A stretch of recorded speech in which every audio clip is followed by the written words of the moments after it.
مگر مستند لوگوں کی تفسیریں پڑھے، مستند علماء کے ساتھ اس سلسلے میں رابطے میں رہے. جہاں نہیں سمجھ میں آئے ہمیں علماء کی طرف رجوع کرنا چاہیے. یہ اے آئی اور گوگل یہ سب کسی کام کے نہیں ہیں، یہ کہاں سے کہاں بھٹکا دیتے ہیں. غیر تو غیر اپنے بھی اسلام کے سلسلے میں شک و شبہات کا اظہار کرتے ہوئے نظر آتے ہیں.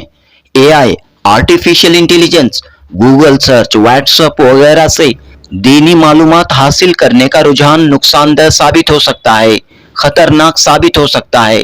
لہٰذا دین اسلام کے سلسلے میں معلومات حاصل کرنے کے لیے، دین سیکھنے سکھانے کے لیے عوام، خاص طور پر نوجوان، علماء کرام سے رجوع ہوں، دینی مدارس سے رجوع ہوں.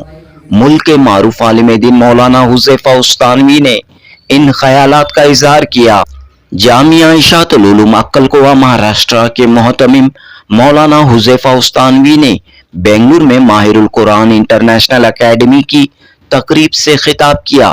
21 جون 2026 بروز اتوار بنگلور کے ایچ.بی.آر lay out berries imitate hall میں ماہر القرآن آل انڈیا ایوارڈ 2026 کا شاندار انعقاد عمل میں آیا.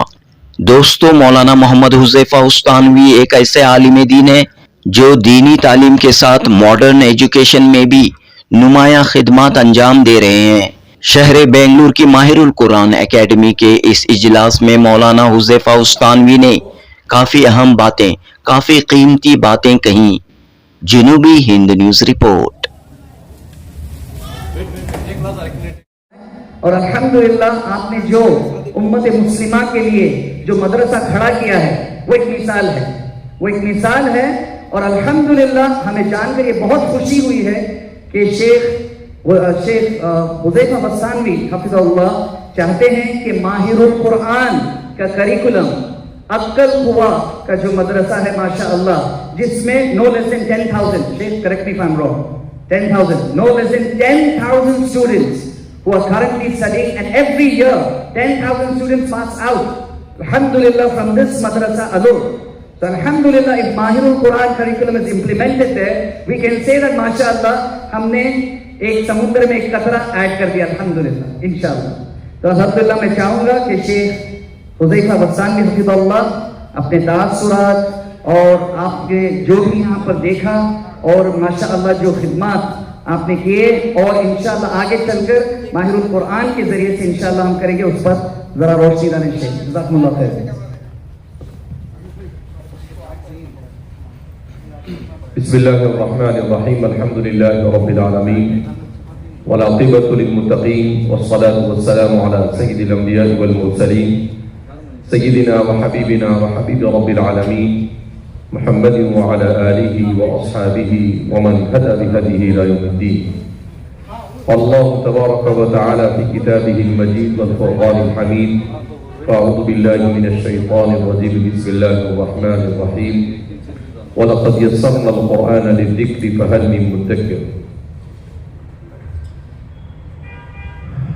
الحمدللہ ہم رب ذوالجلال کا جتنا بھی شکر ادا کرے کم ہے کہ اللہ رب العزت نے ہمیں ایمان اور اسلام جیسی عظیم نعمت عطا فرمائی.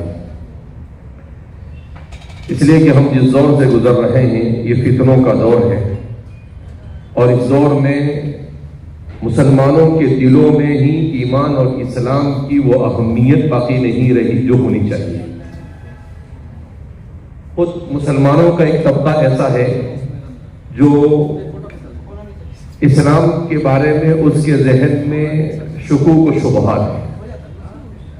تعجب ہوتا ہے ایک ایسا دین جو دین اللہ رب العزت نے اول البشر اور ابو البشر سیدنا حضرت آدم علیہ السلام سے چلایا ہے کہ آدم علیہ السلام اسی دین کو لے کر آئے، مگر اور اسی دین کو لے کر تقریباً 1,24,000 انبیاء ہیں. جیسا کہ سیدنا حضرت ابو ذر غفاری رضی اللہ تعالیٰ عنہ نے نبی کریم صلی اللہ علیہ وسلم سے ایک مرتبہ پوچھا کہ کتنے انبیاء ہیں؟ تو آپ صلی اللہ علیہ وسلم نے کہا کم و بیش 1,24,000 انبیاء تشریف لائے. اور نبی کریم صلی اللہ علیہ وسلم پر رسالت کو ختم کیا گیا اور آیت نازل کی گئی الیوم اکملت لکم دینکم واتممت علیکم نعمتی ورضیت لکم الاسلام دینا. مگر خود نبی کریم صلی اللہ علیہ وسلم نے ارشاد فرمایا بدا الاسلام غریبا وسيعود کما بدا، کہ اسلام نے مکہ مکرمہ کی وادیوں میں اس کی پہلی آواز گونجی تو وہاں کے لوگوں نے اسے اجنبیت کی نگاہ سے دیکھا، ایک ایسی نگاہ سے دیکھا کہ یہ کیا چیزیں ہیں، کیونکہ وہ کفر اور شرک کی وادی میں بھٹک رہے تھے. تو ایک اللہ کی وحدانیت کی آواز ان کو سمجھ میں نہیں آئی. تو اللہ کے رسول صلی اللہ علیہ وسلم نے ارشاد فرمایا کہ اس امت پر آخری دور میں بھی ایسا ہی ہوگا کہ اسلام کو اجنبی نگاہ سے لوگ دیکھیں گے، اچنبی نگاہ سے دیکھیں گے. آج دیکھ رہے ہیں کہ غیر تو غیر خود ہمارے بھی اسلام کو ایک اچنبی نگاہ سے دیکھتے ہیں. تو اس لیے ضروری ہے کہ ہمیں اس بات کا احساس ہونا چاہیے کہ الحمدللہ الذی ہدانا لدین الاسلام، تمام تعریف اس اللہ کے لیے جس نے مجھے اور آپ کو اسلام جیسی عظیم نعمت عطا فرمائی. سیدنا حضرت علی کرم اللہ وجہہ رضی اللہ عنہ وہ فرماتے ہیں کہ نبی کریم صلی اللہ علیہ وسلم نے ایک موقع پر ارشاد فرمایا کہ اللہ رب العزت نے نعمتیں، اپنی نعمتیں ہر ایک کو عطا فرماتے ہیں. اگر اللہ چاہتا ہے تو مال و دولت کی اللہ کی نعمت عام ہے، اور فرما بردار کو بھی دیتا ہے، نافرمان کو بھی دیتا ہے. حسن و جمال کی نعمت فرما بردار کو بھی دیتا ہے، نافرمان کو بھی دیتا ہے. مگر ایمان اللہ انہی لوگوں کو عطا فرماتا ہے جن سے اللہ راضی ہوتا ہے. تو اللہ نے مجھے اور آپ کو ایمان دیا، اس کا مطلب یہ ہے کہ کسی نہ کسی درجے میں اللہ ہم سے راضی ہے.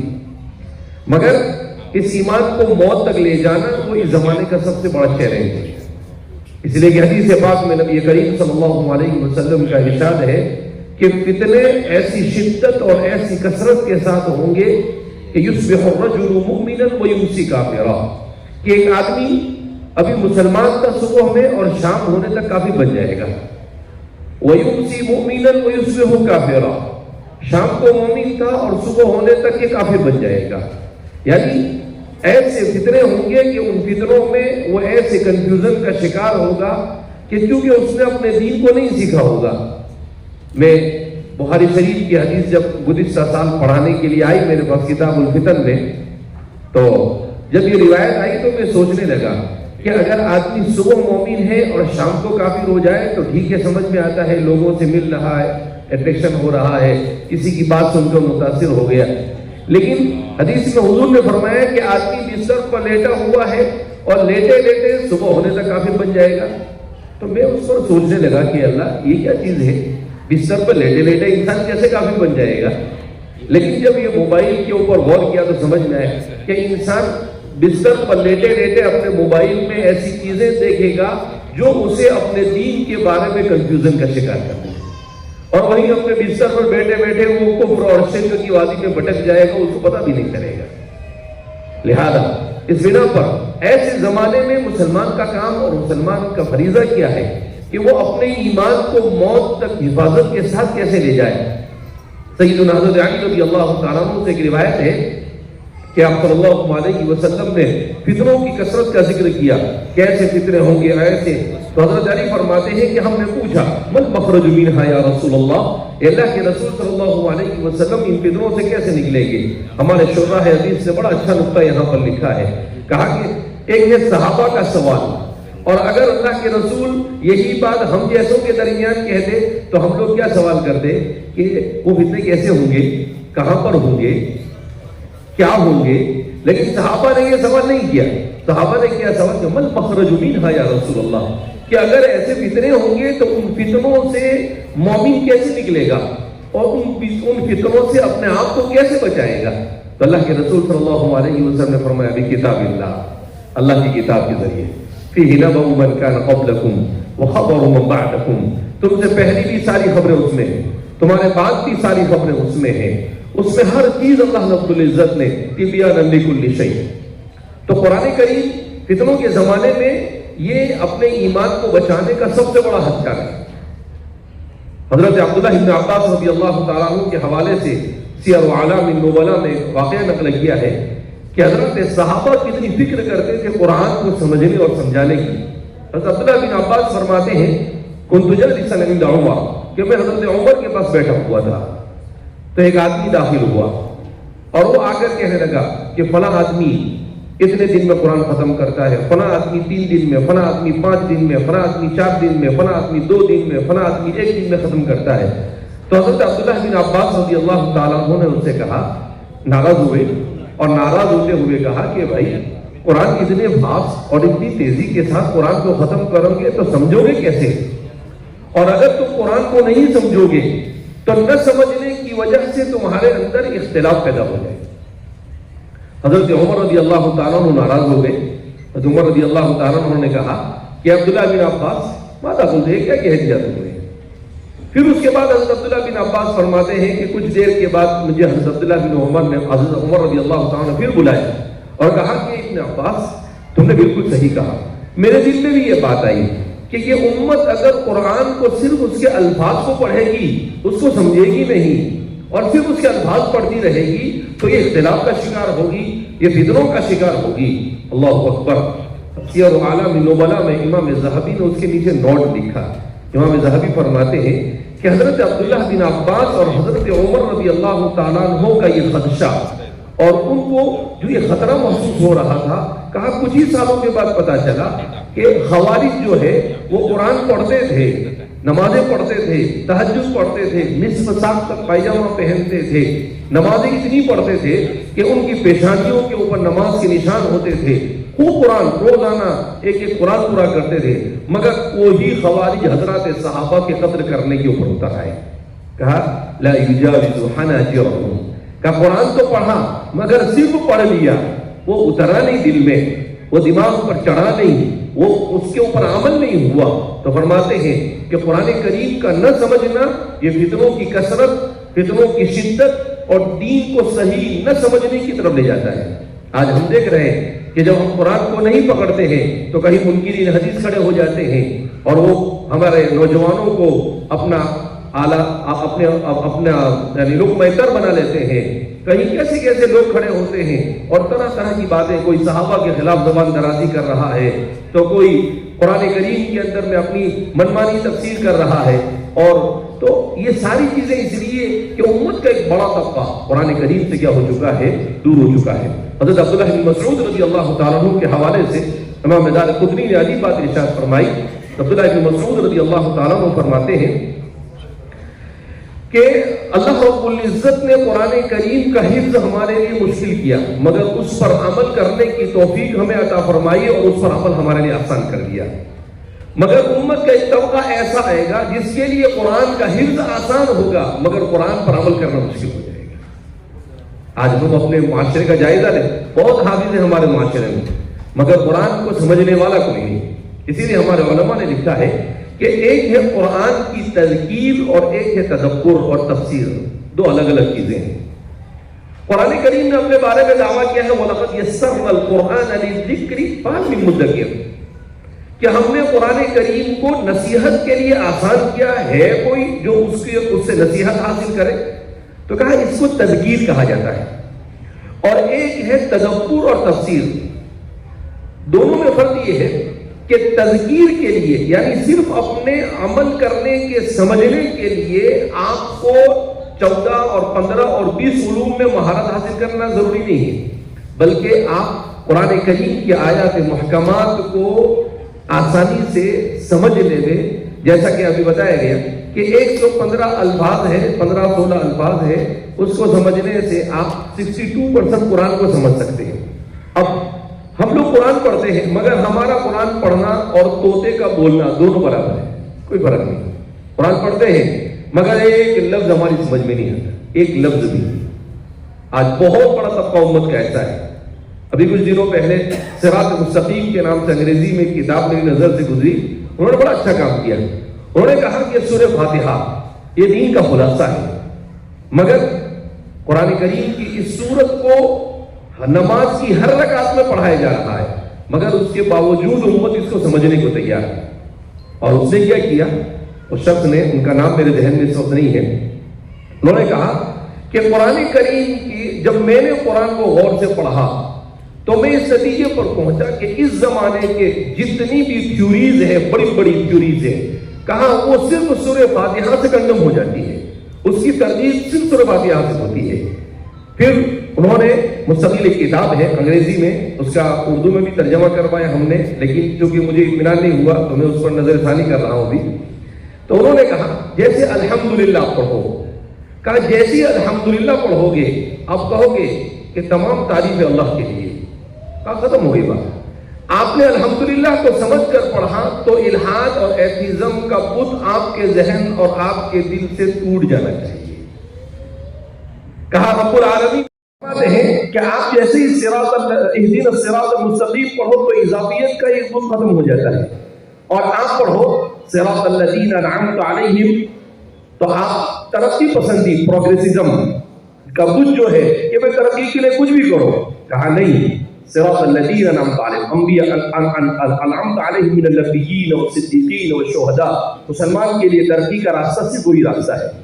اور پھر اس کے بعد کہا کہ غیر المغضوب علیہم آپ پڑھو تو لبرلزم کا بت ٹوٹ جانا چاہیے، اور والضالین آپ پڑھو تو پوسٹ ماڈرنزم اور مابعد جدیدیت کا بت ٹوٹ جانا چاہیے۔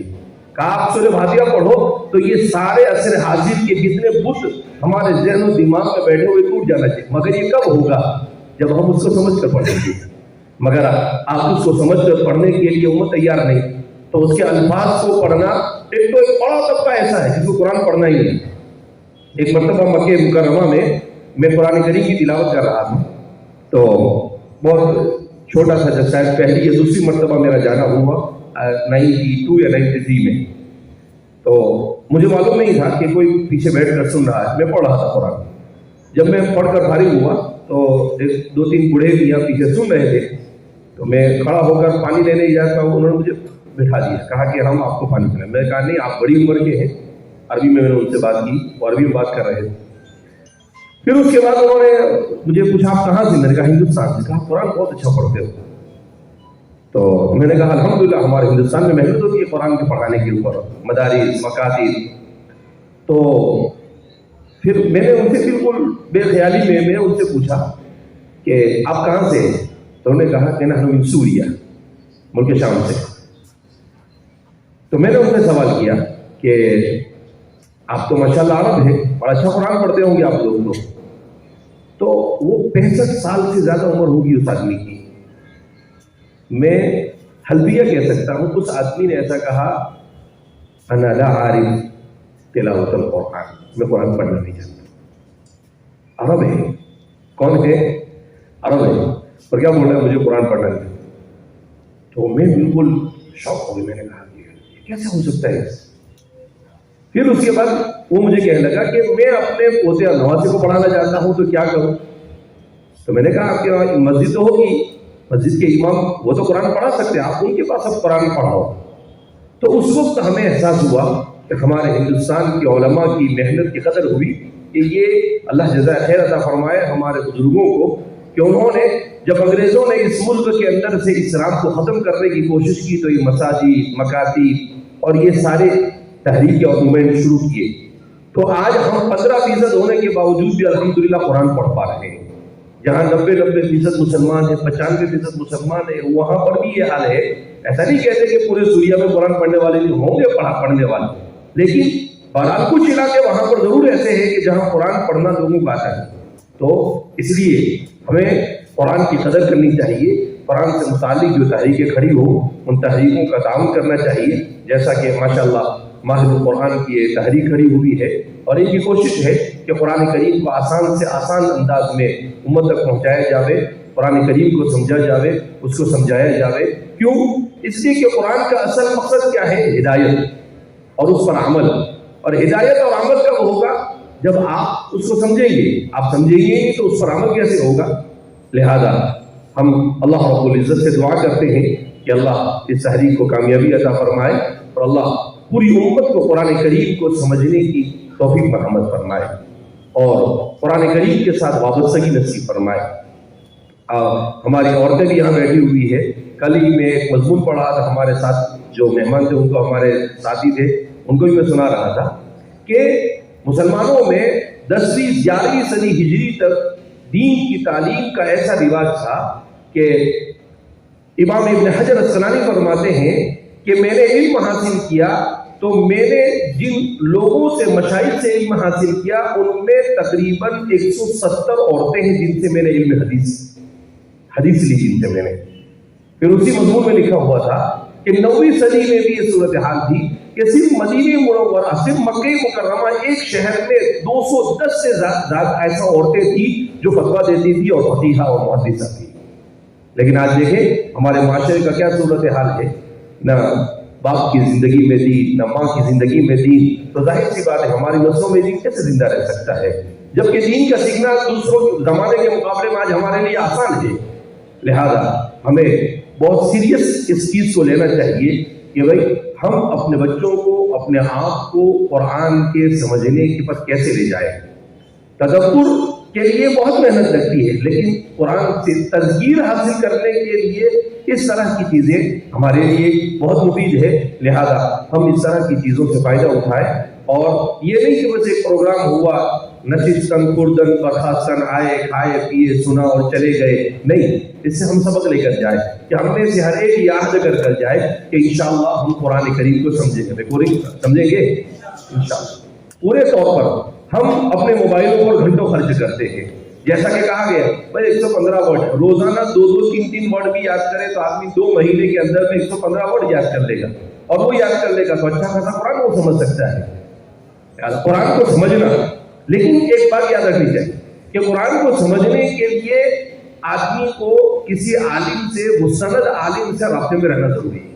کیوں کہ قرآن کریم اللہ کی کتاب ہے. اللہ کی کتاب کا سمجھنا آسان اللہ نے ضرور بنایا ہے، لیکن بعض چیزیں اس کی مشکل ہوتی ہے. تو آپ جیسے بیمار ہو جاتا ہے تو آدمی کس کے پاس جاتا ہے؟ ڈاکٹر کے پاس جاتا ہے. ہڈی کی بیماری ہے تو ہڈی کے ڈاکٹر کے پاس جائے گا. جیسی تو ایسے ہی جو ایکسپرٹ ہے، ماہر، اس کی طرف رجوع کرنا ضروری ہے.